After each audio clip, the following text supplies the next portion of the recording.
do inexplicável.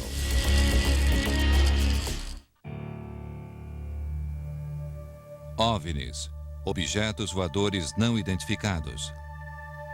Há anos, as pessoas dizem que os veem nos céus. Os antigos viam luzes misteriosas no céu, acreditavam que os deuses estavam vindo visitá-los. Os homens modernos contam outras histórias. Dizem que são vidas inteligentes de outros mundos, ou naves espaciais ultra-secretas do governo, cuja existência deve ser mantida como segredo absoluto. Contatos imediatos. Há uma pequena rede de pessoas dedicadas e às vezes fanáticas que buscam respostas para o fenômeno dos OVNIs. Eles colecionam milhares de incidentes com OVNIs através da história para provarem a provável presença de naves alienígenas visitando a Terra. O seu maior inimigo é a Força Aérea Americana. As pessoas que acreditam em OVNIs frequentemente afirmam que o governo americano rotineiramente oculta informações a respeito dos objetos voadores não identificados, seja para proteger projetos militares clandestinos ou para manter delicadas informações sobre a tecnologia extraterrestre escondidas do público. Em março de 1997, milhares de pessoas viram uma série de luzes inexplicáveis no céu sobre Phoenix, no Arizona. Alguns acreditavam estar vendo uma gigantesca nave alienígena voando por sobre suas cabeças.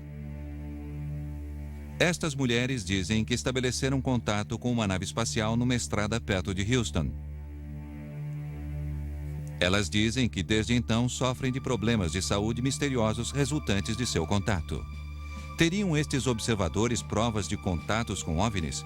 Estaria o governo americano envolvido numa conspiração bem elaborada para esconder informações sobre os OVNIs da opinião pública? Ou ficarão sempre arquivadas e, consequentemente, inexplicáveis?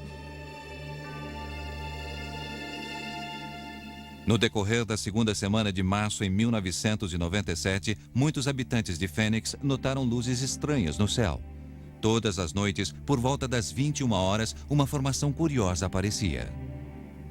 Durante toda a semana, uma corrente começou a agitar toda a comunidade ligada aos OVNIs. Telefones celulares, pagers e sites na internet espalhavam notícias sobre as estranhas atividades nos céus de Phoenix. O observador Tom King pegou sua estranha, mas profissional câmera feita em casa e partiu para a reserva indígena para poder obter uma imagem melhor das luzes. Eu as observei por alguns segundos. Não era um avião, não sei o que é. É hora de examinarmos estas coisas.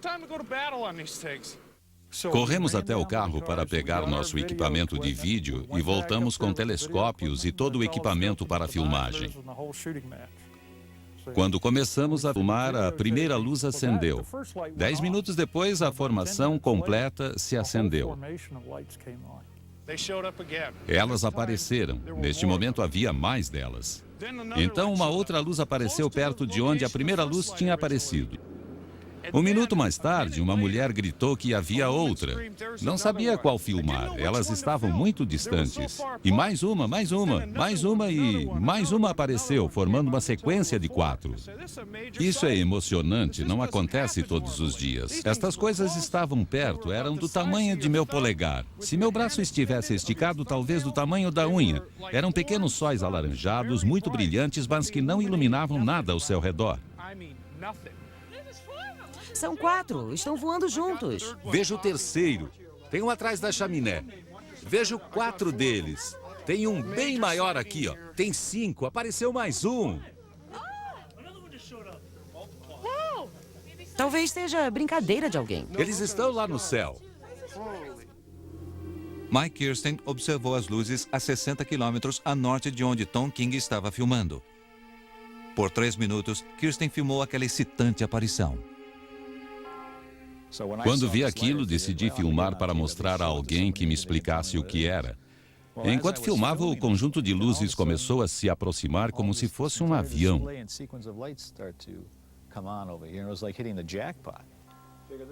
Olhe que loucura! Aí vem elas. Tem uma terceira. Minhas mãos estavam bem firmes. Meu único erro foi tentar focalizar melhor as luzes. Chamei minha mulher e ela ficou muito intrigada. Comecei a filmar às 22 horas e aparentemente pessoas viram a aparição daquelas luzes a partir das 20 horas e 30 minutos até as 22. Existem muitas testemunhas do acontecimento.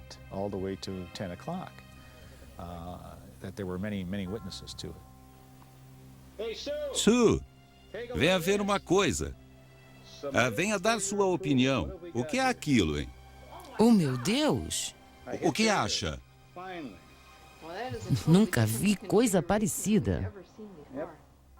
Ninguém sabia o que estava vendo. Nem mesmo os mais especializados que observaram o céu. Um piloto da aviação comercial e sua esposa, uma comissária de bordo, estavam bem embaixo da aparição espantosa. Eles preferiram não revelar suas identidades. Eram luzes muito fortes e tinham uma forma de ver. E vinham do sul e se moviam muito vagarosamente. Aparentemente não emitiam nenhum som. E observando atentamente, este V estava bloqueando a visão das estrelas. Como não fazia barulho, senti um calafrio. Quando ficou bem em cima, pensei, não sei o que estou vendo. Não era um avião normal. Ela se movia tão devagar que parecia flutuar no céu. Fiquei lá olhando até que desapareceu. O sistema telefônico da polícia de Phoenix ficou abarrotado com ligações que reportavam o estranho fato. Recebemos vários telefonemas. As pessoas não sabem para quem ligar quando uma coisa assim acontece. O único telefone que se lembram é o da polícia. Infelizmente, não há muito o que fazer em relação a isso. Não sabemos se era a Força Aérea, o governo. Honestamente, nem sabemos se era um OVNI. Os habitantes ligaram para a base aérea de Luke, que fica ali perto, para saber se eles tinham algo a ver com o show aéreo. Nas semanas seguintes, ao dia 13 de março, a Força Aérea não comentou nada a respeito. A Guarda Nacional do Arizona declarou que não fizeram nenhuma manobra naquela noite e que seu radar não detectou nada de incomum no céu. Apesar da negativa, a polícia de Phoenix insistiu em dizer que os militares deviam estar fazendo alguma coisa. O Novo México fica a leste, a Califórnia a oeste. Muitos mísseis são lançados em noites claras. Podemos vê-los a quilômetros daqui. Quando se vê algo inexplicável, provavelmente seja algo ligado à Força Aérea. Mas muitas pessoas não engoliram essa explicação. A vereadora de Phoenix, Frances Bearwood, decidiu falar sobre o assunto durante uma sessão da Câmara. Aparentemente, ninguém está investigando o fato. Gostaria de saber se alguém sabe se há alguma investigação em andamento. Pelo que vi na TV, tinha o tamanho de um campo de futebol e havia 7 luzes que se moviam juntas, como se estivessem presas a alguma coisa.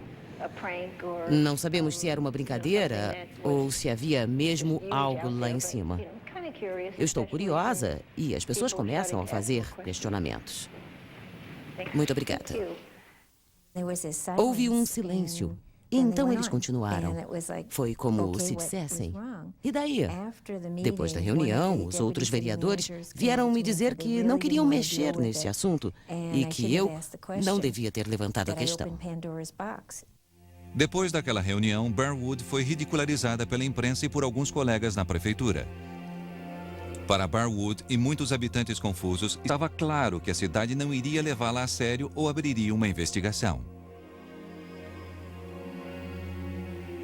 A seguir, o que milhares de pessoas viram no céu no dia 13 de março? Seria um gigantesco disco voador vindo de outro mundo? Ou uma outra coisa? A comunidade de ufólogos acredita que alguém das Forças Armadas saiba a verdade.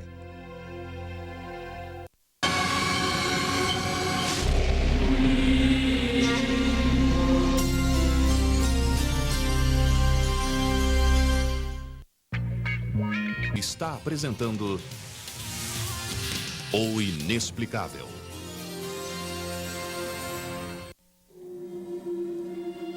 A visão sobre a cidade de Phoenix em 13 de março de 1997 foi a mais filmada e testemunhada em todos os tempos. Milhares de testemunhas disseram ter visto as luzes e elas foram filmadas por câmeras de vídeo, fazendo desta aparição um fato único. Quanto mais o público pedia explicações, mais o governo americano se esquivava de apresentá-las, ignorando os pedidos de investigação. Estes observadores decidiram fazer o serviço sozinhos. Ted Lohman, um dos maiores estudiosos de OVNIs, assumiu a liderança. Lohman é metalúrgico que no final dos anos 80 quase ficou cego num acidente industrial. Durante a sua recuperação, seu pai passou-lhe os estudos de uma vida inteira sobre os OVNIs. Lohman mergulhou no que se chama de ufologia. Mais tarde, ele criou um programa de TV, um fórum público para o assunto. Eu me envolvi com a TV em 1990 para mostrar para o mundo que o fenômeno dos OVNIs existe de verdade e coloquei pessoas confiáveis falando sobre o assunto.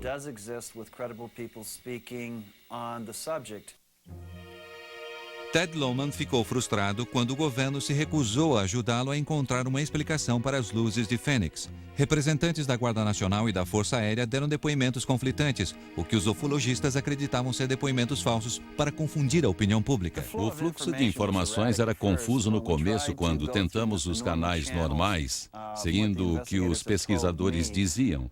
Eles ligaram para a base aérea de Luke e a mulher que os atendeu disse que havia mesmo uma grande quantidade de ligações e que minutos depois eles diziam que nada estava acontecendo e depois informaram que havia sinalizadores na área. A Guarda Nacional do Arizona, que originalmente dissera que não havia aviões no céu no dia 13 de março, em maio, depois que o jornal USA Today publicou o artigo sobre o acontecido, mudou a sua versão. Eles disseram que a Guarda Nacional de Maryland tinha feito uma visita e, durante exercícios de treinamento, era responsável pelos foguetes de sinalização. Lohman decidiu examinar os vídeos caseiros feitos naquela noite para ver se esta nova explicação poderia ser confirmada. Quando recebo material como aquele de Fênix, sempre levo para pessoas que entendem do assunto. Contato Jim Delatosto ou alguém que seja da área e em quem eu confie, que examine o material e me dê sua opinião honesta sobre aquilo. Jim Delatosto é um entusiasta dos OVNIs e é presidente de uma empresa que produz material de computação gráfica para diversão e clientes aeroespaciais. Ele sempre colabora com os investigadores analisando filmes sobre aparições. Investigamos fotos de OVNIs por mais de 20 anos para outros investigadores fora dos laboratórios da polícia. Não publicamos relatórios. Nós damos informações para outros pesquisadores. Fazemos isso para pessoas na Rússia, Brasil, Flórida, Canadá e outros locais. Então, quando a aparição das luzes em Fênix, em março de 1997, nós fizemos a investigação e o medimos, não para provar que era ou não uma nave extraterrestre, e sim para guardar a informação. Delatosto concorda com Lohman que a aparição de Fênix não pode ser explicada como uma simples sequência de foguetes de sinalização. Podemos comparar com luzes de aviões, carros, balões, chamas e dizer elas são parecidas. Não eram. Geofisicamente, quando triangulamos e comparamos os 5 vídeos que foram feitos, chegamos à conclusão que não está nem um pouco perto do local, onde a Guarda Nacional alegou haver os foguetes de sinalização que duraram no máximo 10 minutos. Este fato aconteceu durante horas na noite de 13 de março. The setting off of flares. This event happened for hours on the night of March 13th. Muitas testemunhas questionam o local onde os sinalizadores foram arremessados, segundo a Guarda Nacional. Eles dizem que as luzes não desciam nem iluminavam as montanhas como os foguetes fariam. Eu gostaria de dizer que as luzes que vi naquela noite não eram definitivamente foguetes de sinalização. Eu joguei estes sinalizadores de meu helicóptero no Vietnã e estive no solo no Vietnã e vi sinalizadores serem jogados lá de cima. Vi sinalizadores de um caça serem atirados por outro caça e sei que eles têm um bruxuleio diferente. Eles caem de paraquedas e não conseguem manter uma forma em V constantemente enquanto estão no céu. Será que eram sinalizadores? O exército diz que sim. Acredito que algo estava acontecendo. Talvez um show para as pessoas na área de Fênix, só que durou muito tempo para ser um conjunto de sinalizadores.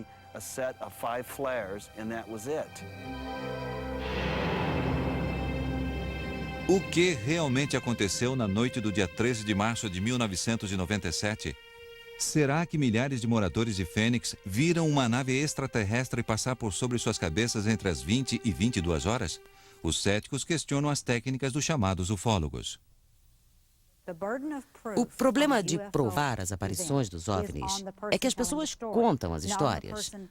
Para a ciência, assim como na vida, sua prova precisa ser sólida. Não pode haver outra explicação que seja mais lógica, ou mais fácil, ou mais provável.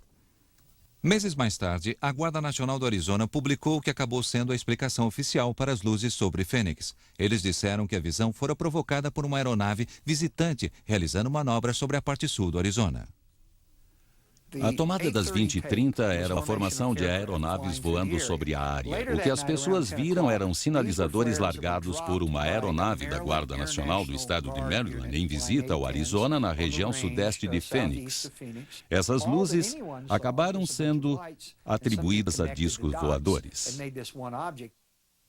Até mesmo alguns da comunidade de ufólogos aceitaram que sinalizadores poderiam ser as luzes vistas às 22 horas. Mas aeronaves convencionais não poderiam ser as responsáveis pela formação em forma de V que as testemunhas viram entre as 20 e 22 horas. O formato parece militar. As testemunhas têm uma impressão diferente do que poderia ter sido naquela noite. Se olharem um mapa de voo, que é muito importante, verão que eles teriam vindo de Anderson, Nevada, e se continuarmos mais para o norte e ao oeste, chegaremos à base aérea de Nellis e à Área 51. A Área 51 é o sonho dourado de qualquer ufólogo. Uma base militar no deserto de Nevada não declarada em nenhum mapa do governo. A comunidade de ufólogos acredita que o governo dos Estados Unidos esconde uma grande quantidade de segredos nessa famosa base. As primeiras aparições vieram do noroeste em linha reta àquele corredor. Há muita especulação sobre terem vindo da base aérea Nellis ou da Área 51, talvez um tipo de avião de espionagem super secreto que veio nesta direção. Estes observadores não têm muita certeza sobre o que aconteceu na noite de 13 de março de 1997. Teorias sobre aviões de espionagem se proliferam junto com as teorias sobre as naves alienígenas, mas eles concordam que o governo deveria revelar informações sobre o que quer que fosse. Acho que posso falar pela maioria das pessoas ligadas à ufologia. Nós queremos saber a verdade. Talvez não gostemos de saber a verdade uma vez que ela seja revelada, mas queremos saber a verdade. Muitas pessoas, incluindo uma vereadora, pediram que fosse realizada uma investigação sobre o que aconteceu. Quando trabalho e eu pago impostos e paguei pelo combustível dos jatos em que eles treinam. Quando tenho uma dúvida séria sobre o que filmei, eu exijo respostas. Parece que há uma lei formal que dita que não façamos esse tipo de perguntas quando trabalhamos para o governo. Há tantas pessoas que viram o acontecido naquela noite. Eu nunca vi nada em minha vida, mas algo aconteceu naquela noite. Centenas de pessoas me contaram o que viram. Todas descreveram a mesma coisa. Algo aconteceu de verdade.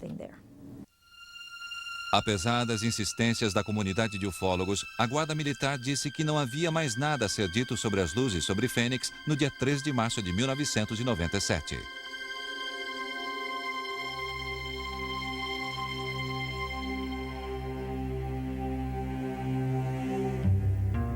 A seguir, 3 pessoas têm um contato aterrorizante com um OVNI que as deixou com problemas de saúde para a vida toda. Suas palavras preenchem. Está apresentando O Inexplicável. Algumas pessoas procuram a comunidade de ufólogos por causa de um fato que eles costumam chamar de contato imediato. Elas acreditam terem visto alienígenas e naves extraterrestres ou coisas que elas não conseguem explicar. 2 mulheres dizem que suas vidas foram desastrosamente alteradas depois de um contato com uma nave não identificada. A comunidade de ufólogos era a única opção de ajuda para elas. Betty Cash era proprietária de um café em Dayton, uma pequena cidade a 60 quilômetros de Houston. Sua amiga, Vicki Landrum, trabalhava com ela como garçonete. Às 19 horas do dia 29 de dezembro de 1980, as duas mulheres se dirigiam a uma igreja em New Caney, Texas, com o neto de 6 anos de Vicky, Colby, para uma noitada de bingo. Ao saberem que o bingo havia sido cancelado, os três voltaram para casa às 21 horas. Começamos a voltar para Dayton e, de repente, Colby olhou para cima e perguntou: Vovó, que luz brilhante é aquela? Eu mal conseguia ver o meio da estrada. A luz era muito forte. Então, Vicky gritou para que eu desviasse. Betty, está vindo em nossa direção, pare. Estava bem na frente e não podíamos fazer a volta para retornarmos. Por isso paramos. Eu fiquei no banco do passageiro e segurei Colby. Betty andou até a frente do carro e ficou lá, olhando para cima. Eu gritei para que ela voltasse para o carro. Temi que ela se queimasse. Os três encontraram acidentalmente o que parecia ser uma nave em estado de emergência. A nave emitia ondas de calor forte e chamas em direção ao asfalto e os ocupantes do carro. Era uma coisa em forma de diamante. Ou melhor, era parecido com isso e havia uma chama saindo debaixo dela. Minha curiosidade aumentou e quis descobrir o que era. A luz era tão forte que estava me cegando. Fiquei tentando ver da melhor maneira o que poderia ser. Vicky continuava a gritar para que eu voltasse, pois temia que fôssemos queimados vivos. Quando peguei na maçaneta da porta, ela queimou a minha mão. As chamas da nave tinham esquentado a parte exterior do carro a ponto de fervura. Quando entrou no carro, Betty ligou o ar-condicionado para tentar refrescar o carro que havia se tornado insuportavelmente quente. Aterrorizados, eles viram a nave tentando alçar voo novamente e elas imaginam que isso levou quase 10 minutos. Quando a nave saiu da estrada, Betty Cash tirou seu carro dali. A nave subia e descia.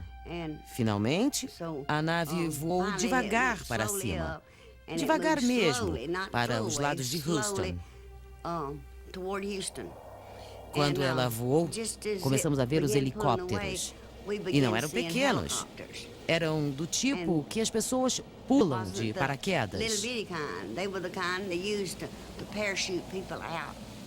Eu contei 23. Vicky disse que eram 21. Mas nós estávamos muito assustadas e não sabíamos o que fazer. Eles estavam caçando o objeto e nem perceberam que nós estávamos ali. Eles foram para a mesma direção do objeto e não perderam tempo.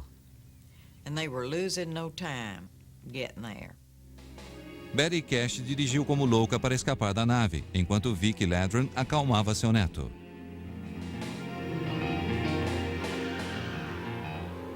Mas, ao dirigirem pela estrada, elas continuavam a ver a estranha caravana. Andamos uns 12 quilômetros e à nossa frente havia mais um grupo de helicópteros que estava voando com suas luzes de busca acesas. Estavam bem em cima de nós e eram muito grandes. Betty Cash teve queimaduras graves em sua mão, pescoço, cabeça e peito, mas conseguiu levar o carro até sua casa. Vicky Ladron teve queimaduras no rosto e Colby nas costas. Desidratados, eles tomaram uma grande quantidade de água e contaram a história para familiares e amigos. O filho de 21 anos de Betty tentou convencê-la em ir ao hospital para um check-up, mas como nenhum meio de comunicação local mencionou o fato, ela decidiu esperar. Eu queria que fosse naquela noite mesmo. Eu lhe contei o que houve e eu disse, se formos para um médico, vão achar que ficamos loucas. E fui dormir. Passei mal a noite toda.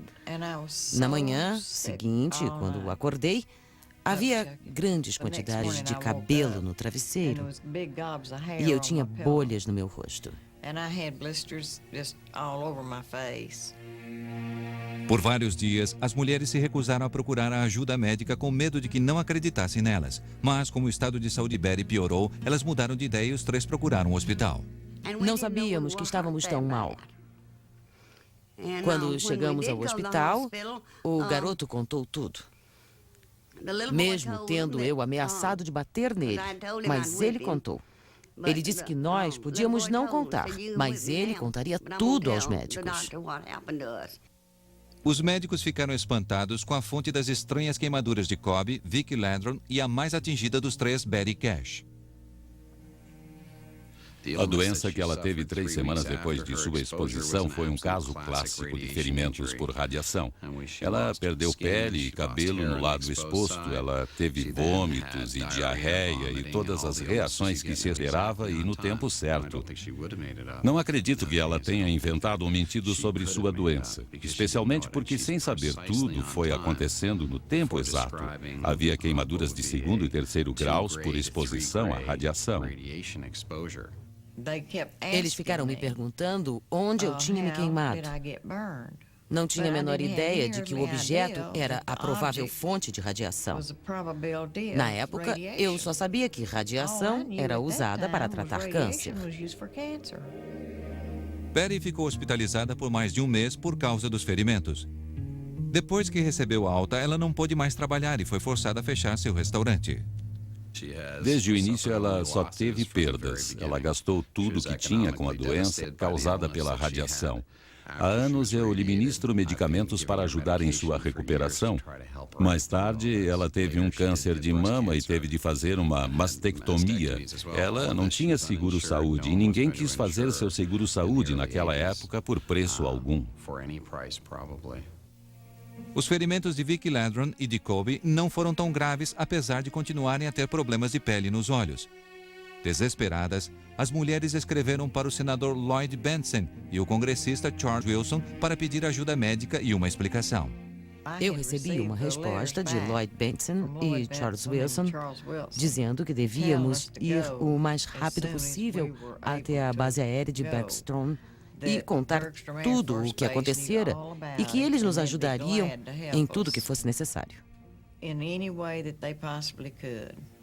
Eles disseram que haveriam médicos lá que nos ajudariam.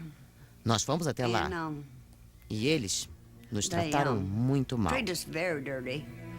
As autoridades da base aérea de Bergstrom disseram que não sabiam nada sobre o incidente e que a única saída seria processar o governo dos Estados Unidos por perdas e danos. Estranhamente, os militares tentaram várias vezes comprar o carro de Betty Cash, mas ela se recusou. Quando a notícia do acontecido se espalhou pela cidade, Vicki e Betty foram abandonadas por seus vizinhos. Um pastor ofereceu-se para ir até a casa de Vicki Landron para rezarem sozinhos, mas ela não aceitou. Foi então que elas decidiram pedir ajuda para a comunidade de ufólogos. A seguir, 18 anos depois do incidente original, um outro pesquisador de OVNIs tenta desvendar o mistério que ronda este misterioso contato. Em março, Mundo com... O inexplicável. Betty Cash e Vicki Landron foram ridicularizadas e ignoradas desde o seu suposto contato com a aeronave desconhecida. Mas a comunidade de ufólogos recusou a deixar o caso morrer.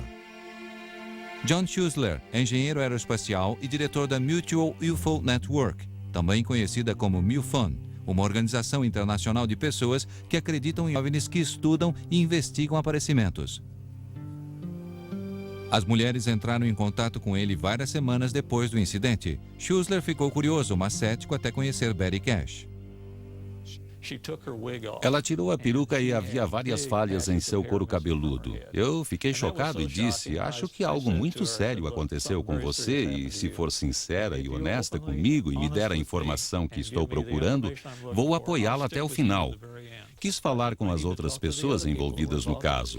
Liguei para Vicki Landron e falei com ela e seu neto Colby. E perguntei-lhes por que foram direto para casa depois do incidente. Elas me disseram que eu tinha de entender o que acontecera. Elas eram pessoas saudáveis e corajosas do Texas. Quando algo acontece, elas não correm para pedir ajuda. A senhora Landron me disse que sempre resolvia seus problemas e que nunca procurava médicos, ia a hospitais ou tomava remédios.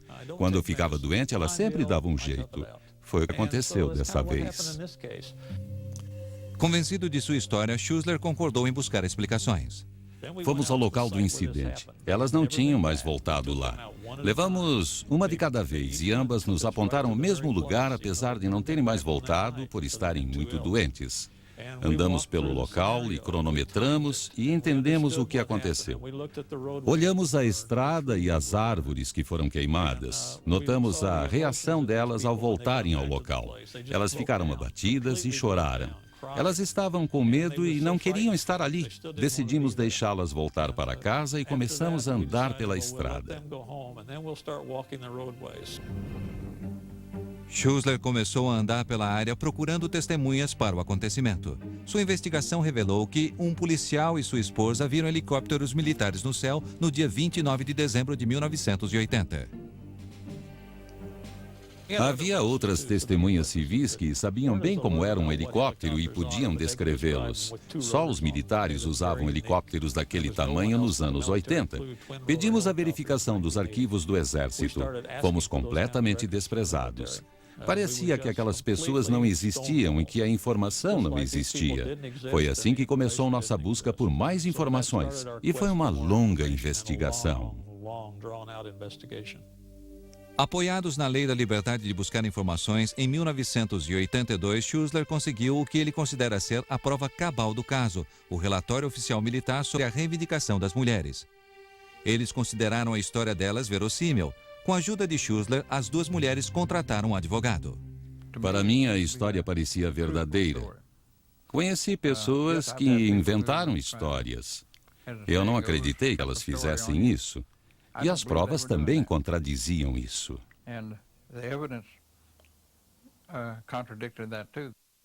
Quase 6 anos depois do suposto incidente, Betty Cash e Vic Landron acreditavam que elas conseguiriam algum alívio. Elas moveram uma ação contra o Estado e a audiência preliminar foi marcada para o mês de agosto de 1986. O governo federal não tinha nenhuma ligação com este fato. Não podíamos provar que o governo estivesse envolvido no caso. Só podíamos provar que as mulheres estavam feridas, mas não podíamos provar quem as havia machucado. Então, o juiz decidiu não aceitar o caso. Elas perderam as esperanças. Betty Cash e Vic Landron acabaram deixando o Texas para tentar esquecer as dolorosas memórias de sua aprovação. 18 anos depois do acontecimento, depois que os jornais esqueceram a história, um outro pesquisador de OVNIs ainda busca respostas. Estamos chegando a Dayton, no Texas. Há um mistério aqui. Já fiz pesquisas e investigações, já me envolvi em investigações de homicídios e há provas e testemunhas oculares e, como investigador, acredito que as respostas estejam ali e acredito que acabaremos resolvendo o mistério sobre o que aconteceu na noite de 29 de dezembro de 1980. A picture of what transpired on December 29th, 1980. Ken Storch é um policial no subúrbio de Denver. Ele é membro do Mutual UFO Network e um ex-sargento da Força Aérea Americana. Enquanto servia às Forças Armadas, ele diz que foi obrigado a assinar um documento militar que o proibia de discutir os incidentes envolvendo OVNIs. Sua participação relutante num suposto disfarce do governo o fez solidário ao problema de Betty Cash e Vic Landron. Betty Cash, Vic Landron e Colby vieram por aquela curva e se confrontaram com o desconhecido. Era um objeto brilhante em forma de diamante e emitia o que elas dizem ser uma chama, ou uma luz muito intensa, ou uma fonte de energia. De acordo com Betty Cash, Vic Landron e John Schuessler, quando a nave desceu do céu, irradiou um calor intenso, derretendo o asfalto e contaminando a área toda. Isto caracteriza um contato clássico. Estamos no nível 0. Isto realmente aconteceu.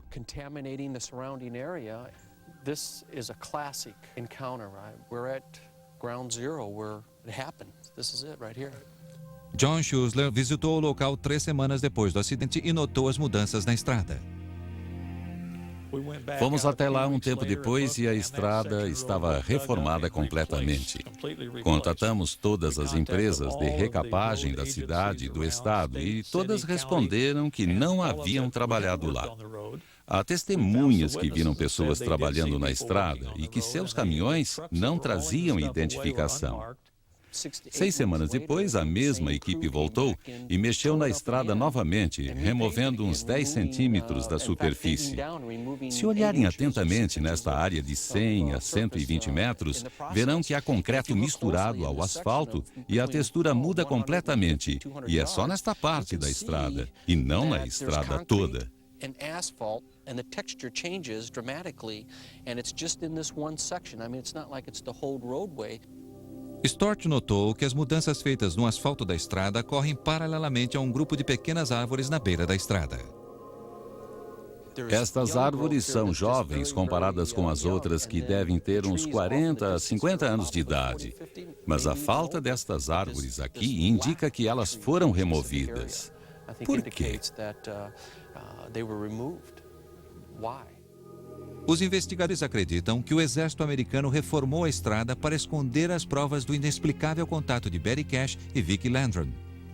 Acredito que ainda existam provas para serem descobertas e espero mesmo que, ao mantermos o assunto sempre em evidência, sempre pressionando, nós conseguiremos obter respostas e trazer testemunhas que dirão que estavam aqui e que pilotaram os helicópteros e que sentem muito pelo que aconteceu com aquelas 2 senhoras.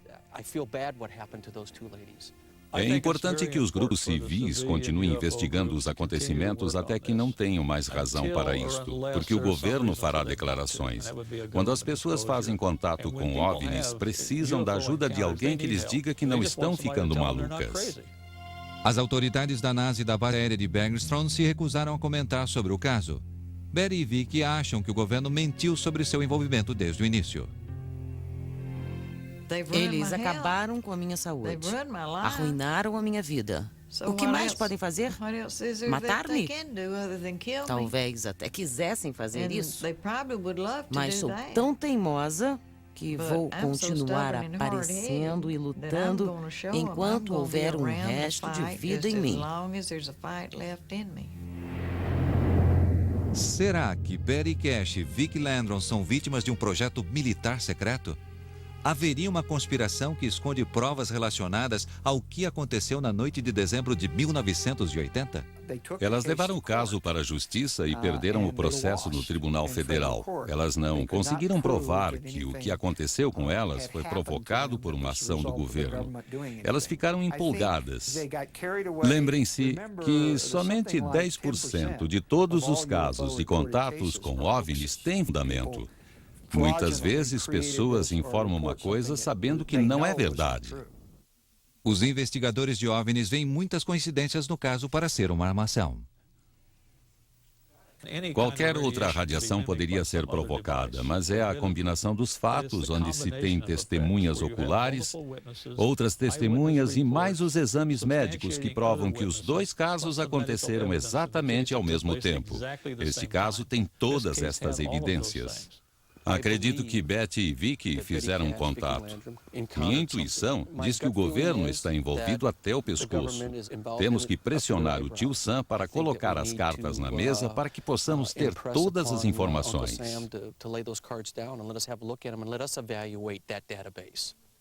Os críticos dizem que a comunidade de ufólogos está pressionando o governo para obter respostas que simplesmente não existem. Se você não obtém uma quantidade de provas suficientes para que as pessoas façam uma análise objetiva, não importa se você acha que teve a experiência ou quantas lembranças você tem sobre aquilo, as pessoas não estão sendo cruéis quando dizem que não podem continuar a investigação. Elas estão sendo realistas. Os céticos discutem as teorias de conspiração que rondam muitos dos casos de OVNIs e dizem que o governo não tem razões para esconder a verdade. Depois do fato, você pode maquiá-lo e fazer dele uma coisa muito estranha e desconhecida. De acordo com a minha experiência, os militares não mentem sobre essas coisas. Eles se preocupam com sua imagem.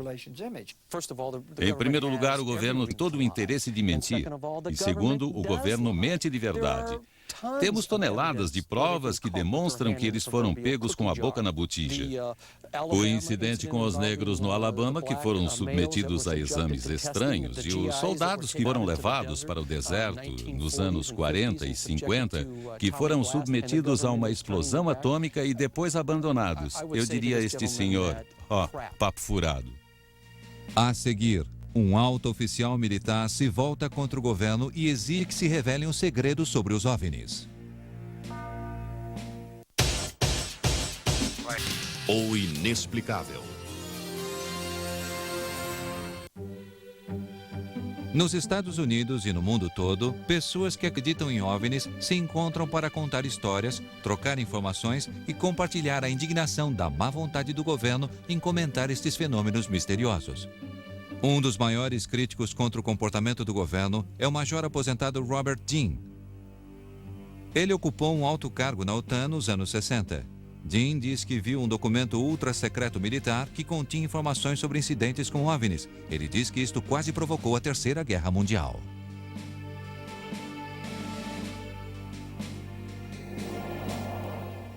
O documento basicamente lidava com os estudos da OTAN sobre a veracidade das informações sobre os OVNIs.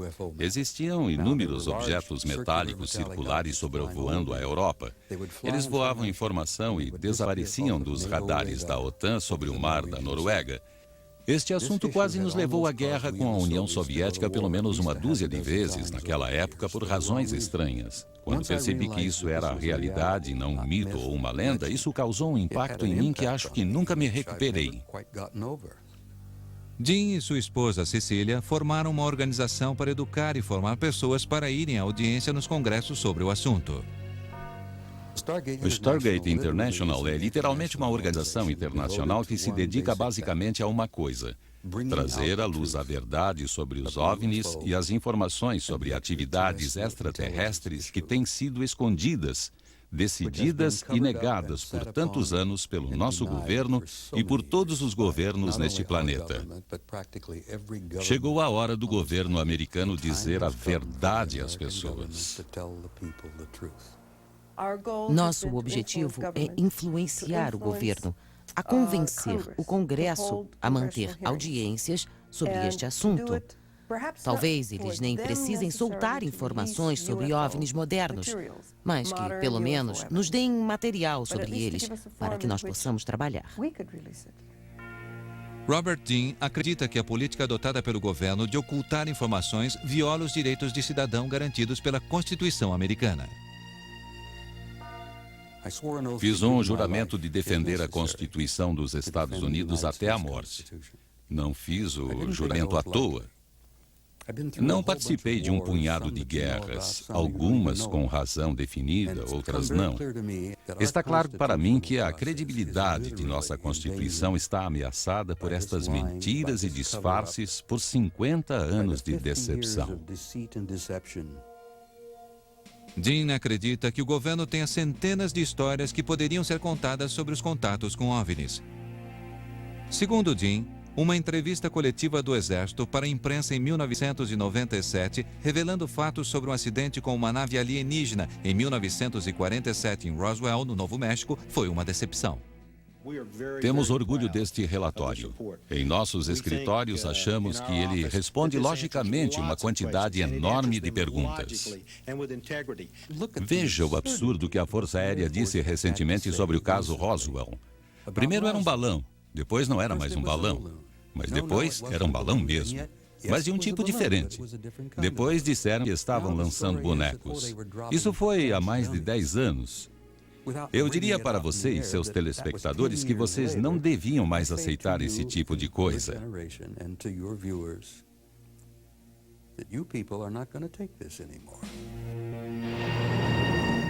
Estaria o governo dos Estados Unidos escondendo segredos sobre os OVNIs e vida extraterrestre de seus cidadãos? Eu tive acesso ao arquivo ultra-secreto, o mais secreto de todos eles. Não acredito que o exército possa fazer segredo de certos assuntos por um longo período de tempo. Principalmente segredos que muitas pessoas queriam saber a resposta, como os OVNIs. Muitas pessoas reclamam do que as Forças Armadas fazem ou fizeram, mas eles não conseguem provar nada. A comunidade de ufólogos acredita firmemente que o governo americano está escondendo os segredos e as provas destas visitas de extraterrestres. Estamos do lado de fora da Área 51. Há uma aura de mística que a envolve. Ninguém sabe quem toma conta dela, já que o governo nega a existência dela. E mesmo assim, ela é uma das mais secretas bases do governo no mundo e fica aqui no meio do nada.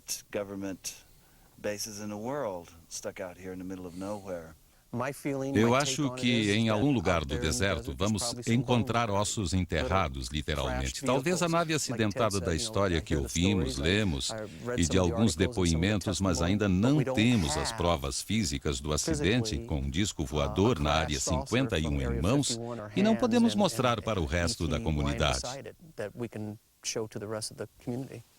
A maioria dos céticos, mesmo admitindo que haja inteligência extraterrestre no universo, não acreditam que algum contato já tenha sido feito. OVNIs existem. As pessoas veem coisas que não podem explicar. Isto sempre acontece, aconteceu e acontecerá. Sempre haverá OVNIs enquanto houver coisas neste universo que não soubermos explicar.